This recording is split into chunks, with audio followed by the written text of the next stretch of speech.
এখন আমরা আসছি শহীদ আসাদ সমাধিস্থলে।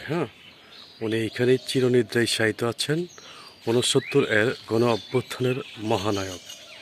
ওনার জন্ম হইল 6 জুন 1942 এবং মৃত্যুবরণ করেন 20 জানুয়ারি 1969 সালে।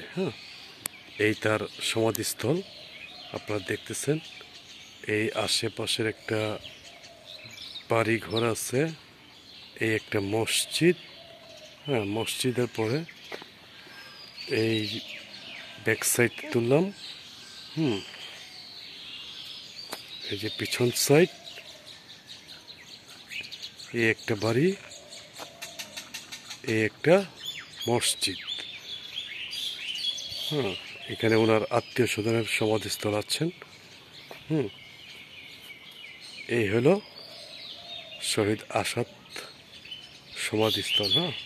ধন্যবাদ সবাইকে।